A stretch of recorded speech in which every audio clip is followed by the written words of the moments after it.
Hi there, welcome to your 2022 Pioneer DS320. We're going to start off in the back corner of the unit here. You're going to find your sewer hose. Take note of the ears on this sewer hose because this is how it's going to hook up to your sewer system. I'll show you that in a second. It just is kept in the bumper here to keep the stench out of the unit. The back corner here, you have an exterior shower which has hot and cold water. Where you'll also find above that is your city water connection. So you just plug a hose on in here, and if you're on a site with service, and it'll pressurize your lines. Here's the power plug-in. This is a 50 amp trailer, so just keep in mind of that. See that metal prong and this metal dot here lines up with that metal dot and this prong in the inlet. You just stick it in there. Give it that 8th turn, and you got the threaded collar to really lock it down. And you're going to follow that to our end here, which is a 50 amp end. Just plugs right on into here. We do include with the trailer a 30 amp adapter as well as a 15 amp adapter. Just keep in mind whenever you're using these, you can't run very much inside the trailer. You're not going to be able to run your AC, just your fridge and lights and slides. Down here, you're going to find your second gray tank. They also call it a galley tank. So this is either going to be from your kitchen sink or your fridge, or your kitchen sink, or it's going to be from your bathroom, your exterior kitchen, and your shower. From there, if you come down to the unit here, you're going to find your black tank. This will be your black tank empty spot. If you just take this, give it a good turn. Sometimes you get a little jammed on there. Oh. Yeah, see the ears here? The same thing that's on your sewer hose. Just put it on there, give it a good twist, locks it on in place. You're always going to want to make sure you empty your black tank first and then go to your gray tank, as your black water is going to be your dirtiest water from your toilets. Come further down the unit. You have your front compartment where you will find all your manual overrides for your slide out, your tongue jack, as well as your stabilizer jack. At the front of the unit, we have your battery box. Your battery's kept inside here. And here's your propane tank. It's just your standard 220-pound propane tanks. For this, I'm going to take this off. Take note of this this arrow here, this black thing. You twist it to whatever tank you want the propane to draw from. We're going to draw off this tank. You just give that a twist like your typical at-home barbecue. Turns it on. Front tongue jack. Power buttons on the bottom. Light comes on. You can either go up or down. Quite simple. Inside your front compartment, other side of your front compartment, here's that adapter I was telling you about, your 50 amp, and then you have your 15 amp adapter plugged into your 30 amp adapter.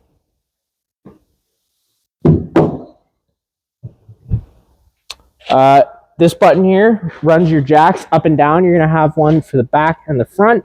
You hit retract, it brings it up. You hit extend, it brings them down. You're just going to bring them down until you hear those motors wind up, and then you know you're fully extended. Here you have your 110 outlet, as well as a satellite outlet, and then you have a black tank flush. So the way that works is, if you've used the unit a few times now, you notice that your black tank's still reading a full or 2/3 or a third full, and you know for a fact you drained it. Just hook a garden hose up to here while your black tank's hooked up to the sewer outlet with the valve open. Plug your water hose in, turn on the hose. It's going to spray inside the tank, clean all that debris out, and clean the tank out a little bit. Above there's your fresh water inlet. This is what your water pump draws from, so you fill that up. You're going to draw from a fresh water tank. Here you have your water heater exterior piece here. Whenever you go to fire up the water heater, you're always going to want to give that a little click. You see that drop of water, you know the tank's full. You can fire it up, not have to worry about burning anything out. This bolt down here is an 1/16" bolt. You're leaving the unit for a while and you want to drain the tank, or you're storing it for winter, just undo that. It'll drain out. Just make sure you always relieve the pressure first. I'm going to go over a reset procedure inside. The button I refer to is just right here. Here's your furnace exhaust, so you're not going to want to cover that at all, because otherwise you're on the risk of melting or burning something.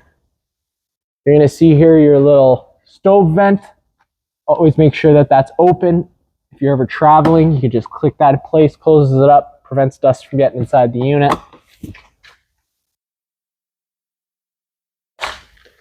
Here's the button that controls your rear stabilizer jacks. Works the same as the front. You see this pops up, undo those latches. Here's your exterior kitchen. You do have this fridge. You also have a second fridge in here. This fridge only runs on 110 power though, so it's only going to run whenever the unit's plugged in. You do have a hot and cold sink, some cupboard space, as well as a little light. Around the back, spare tire, you're pre-wired for an observation camera, and you do have this nice little rear cargo rack. You just got to pull these pins on both sides. It'll fold back, it'll fold down. You're good to go. You do have two doors in this unit. This door is your bathroom door. You just fold those stairs out, you just pull them out. And on this, for this door, your main door, it's got an assist handle, so you just lift that up, give it a 90-degree turn, pops into place. Whenever you're letting your stairs out, always making sure your door is fully open. That way it doesn't catch at all. The steps fold down. You do have adjustable feet on these steps to adjust for your campsite needs. You just got to press this button and you can slide into any slot that's available. Put those down. If you come on inside the unit here, off to your left, you're going to see a fire extinguisher. That's simple. Pull the pin, aim and shoot. On your left, your light switch on your left does your awning light outside. Your light switch on your right does your interior lights. And you also have the option to turn your interior lights on and off at the base, so that if you don't want all of them on, you can do that. Slide out button on the right here. You're going to hit this button. You're going to hold it out. Unfortunately, we're not going to be able to fully extend it here as we don't have the room. But the way you're going to know your awnings or your slide out is fully extended, you're going to hear those motors stop and you're going to hear clicking. Let off when you hear the clicking. You know you're fully extended. Unfortunately, that's about as far out as we're going to get it. You got your awning right here. You just hit extend, which is up.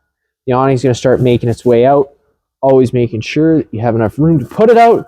You're going to know the awning's fully extended when you see the little flap hang down in the back of the metal tube.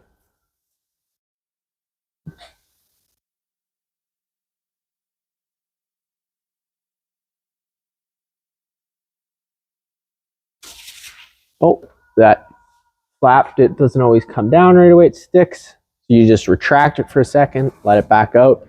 There's that back of the metal tube. Now, if it ever starts raining or you just want some more shade underneath here, you can just grab this arm, front to rear, pull it down. It's going to change the pitch of the awning head. That way water can run off. If you want more shade, you can do the same thing on the other side. Just always making sure that you push these arms back straight whenever you bring it in. That way you don't run the risk of bending anything. Whenever you're bringing it in, you're always going to want to make sure that the awning rolls up the right way in. That way you're not trapping any water inside. And also, if you ever get to about 10 to 15 kilometer an hour winds, you're always going to want to bring that awning inside. That way you don't run the risk of ripping your fabric or bending your arms. There you go. It's rolling up the proper way, making its way inside.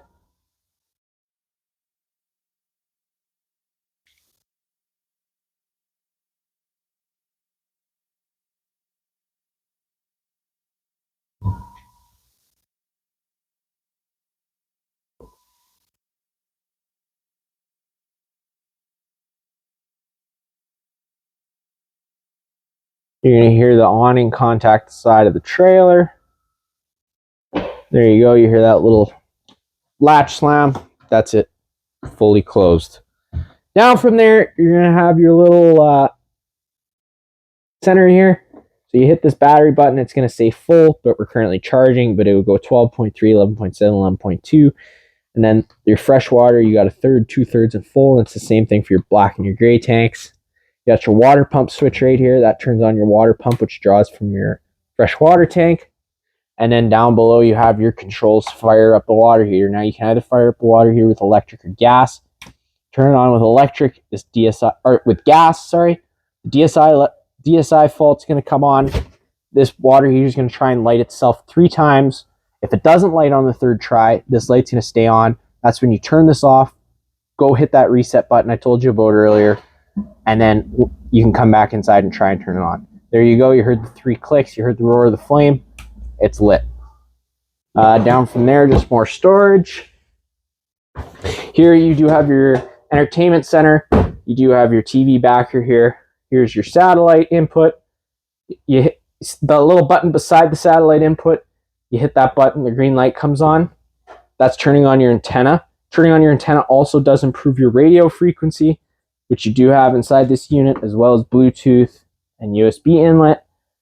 This works just like home, but you have zone 1 and zone 2. Zone 1's interior speakers, zone 2's exterior speakers. Storage space underneath. In the bedroom here, you got your light switch on your right-hand side. Got storage on both sides of the bed. You also have a plug-in and a light on each side of the bed, and have access for a sleep app machine. All the blinds in the unit just kind of sit where you leave them.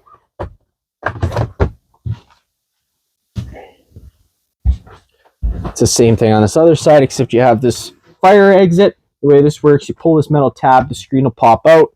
You take this handle, fold it, push it on out, you can climb on out.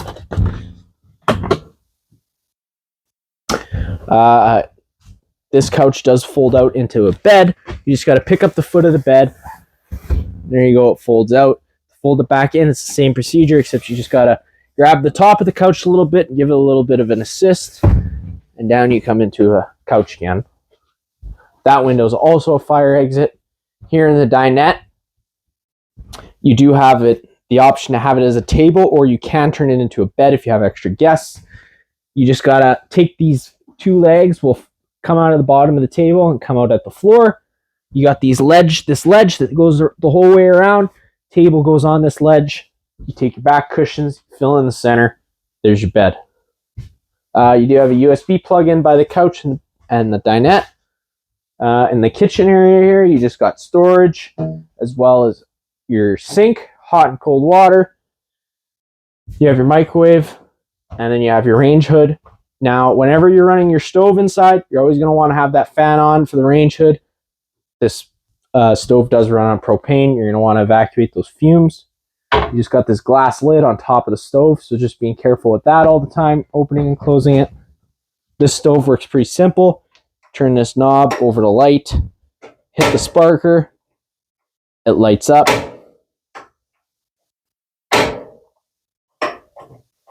To light the stove, you gotta open this up. You gotta turn your knob to pilot, hold it in, and then you just gotta take a lighter, light that thermocoupler. There we go. We got a pilot light right away. Turn it up to your desired temperature, and she fires right on up. Now, it did go right away this time, but it doesn't always light that quick. Sometimes it can take 3 to 5 minutes to get all the air out of the lines to that pilot line. So just be patient with that. You do have a fridge inside.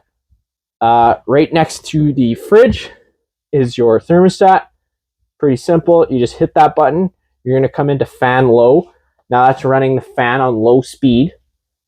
And just taking a look at this air duct here, you do have the option to have these open, so you're cooling the main living space. If you close these louvers, you're going to run the air through all the ceiling ducting inside the unit. Whenever you get to the campsite for the first time of the weekend, I always run these open, cool off the main living space. Then you can close them and start moving the air throughout the unit. So back to the thermostat. Fan low, you hit that button again, you're going to go to fan high. Now it's just running the fan on high speed. Then you're going to go into cool high, so now the actual air conditioning part kicks in. Compressor kicks on. Now you got the cooling effect. You hit the button again, you go into cool low, so now you're cooling it, but on the low fan. Now you get into cool low auto. So the auto just means it's an on-demand system, so when it gets the temperature, it kicks off. Same thing for cool high auto. And then you get to your heat setting. Now whenever you fire up your furnace, whenever you turn it off again, it is just going to take about 3 minutes for it to shut down, because after you, just for a cool down cycle, hit the button again, it goes into off. Keep in mind your LP detector is right here. Propane's heavier than air. It's going to sit on the ground. If that guy starts going off, you're just going to want to turn off the propane at the front of the unit, off the whole unit. Open some windows, air it out. To open up the back slide, the button's just right here. You hit that button out. It's going to work the same way as the front slide. I'm just not going to be able to open it up all the way as we don't have enough space today.